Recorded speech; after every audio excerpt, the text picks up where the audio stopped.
पिछले भी online recording के समय, ऑनलाइन क्लास के समय मैंने बता दिया था कि इंटरव्यू क्या होता है। आज हमारा मुख्य फोकस इस बात पर है कि यह जो इंटरव्यू है वह 10 नंबर का है।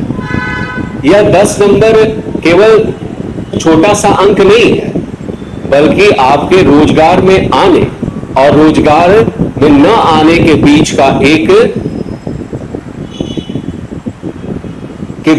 एक रोड़ा है, एक बाधा है। हम लोग ऑनलाइन क्लास के माध्यम से भी ये बात कर सकते हैं, लेकिन ऑनलाइन के माध्यम से सारे चीजों को हम एक साथ देख नहीं सकते हैं। इसलिए बहुत जरूरी है कि इस 10 नंबर में कम से कम कितना अंक लाने के लिए अभ्यास किया जाए ताकि हम अंतिम रूप से चयनित हो जाएं। लेकिन यह भी तय है कि हर एक एग्जामिनेशन लेने वाले जो समूह होते हैं वह लिखित परीक्षा के लिए अलग और मुख्य परीक्षा के लिए एक न्यूनतम अंडरस्टैंडेबल न्यूनतम मानक निर्धारित करते हैं और उन दोनों को ही जोड़ करके वह अंततः एक वरीयता सूची का प्रकाशन करते हैं। मैं ये नहीं कहता हूं कि 10 में 8 आएगा, 7 लाना है या 6 लाना है, लेकिन एक निश्चित रूप से एक चीज समझने की आवश्यकता है कि 10 में एक न्यूनतम अंक लाना अत्यंत आवश्यक है और अत्यंत आवश्यक है। इसका मैं आपको थोड़ा सा दृश्य मुआयना कराऊं। जरा इसको गौर से देखिए, जरा इसको गौर से देखिए। ये स्कोर कार्ड है, इसमें रिटन के भी मार्क्स हैं और जरा इंटरव्यू के मार्क्स पर जरा आप लोग गौर करें।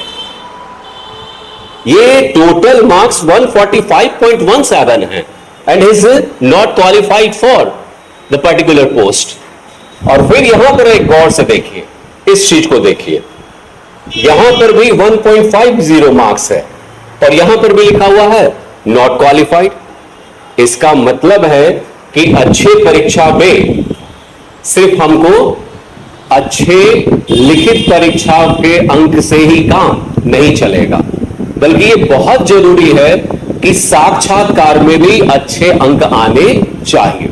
और अच्छे अंक लाने के लिए हमें आपस में रूबरू होना जरूरी है, क्लासरूम इंटरेक्शन जरूरी है, पर्सनल बोर्ड का इंटरेक्शन जरूरी है, सिंगल और ग्रुप में इंटरव्यू का होना जरूरी है, ताकि आपको किसी भी प्रश्न का उत्तर देने में किसी प्रकार की कोई हिचकिचाहट महसूस ना हो। क्योंकि हिचकिचाहट जो होता है वो आपकी कमजोरियों को उजागर करता है। इसलिए बहुत जरूरी है, मेरा आपसे बिल्कुल, मुझे इंटरव्यू कराते हुए 20 साल से ऊपर हो गए हैं, मेरा अपना निजी अनुभव है कि इंटरव्यू को उतना ही आप महत्व दीजिए जितना आपने लिखित परीक्षा में मेहनत की है। इसलिए मेरा आप लोगों से फिर से आग्रह है कि जो मौका मिला है आपको उसको यूं ही जाने नहीं दीजिए। हम लोग एक माध्यम बनेंगे आपको आपके सफलता के द्वार तक पहुंचाने के लिए। से सभी जानकारी जो आपको मिलेगी वह आपके अपने संस्थान, जिसका नाम राजधानी कोचिंग सेंटर है, यह अशोक राजपथ पर स्थित है, यहां पर आपको पूरी तरह से जानकारी दी जाएगी। और उसके बाद जब आपकी तैयारी होगी तो शायद आपको यह शिकायत न रहेगा कि मेरे साक्षात्कार के कारण मेरा चयन उपयुक्त पद पर नहीं हुआ।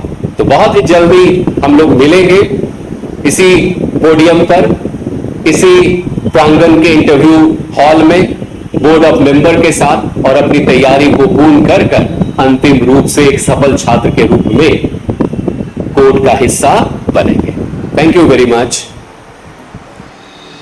ठीक है, छोटा सा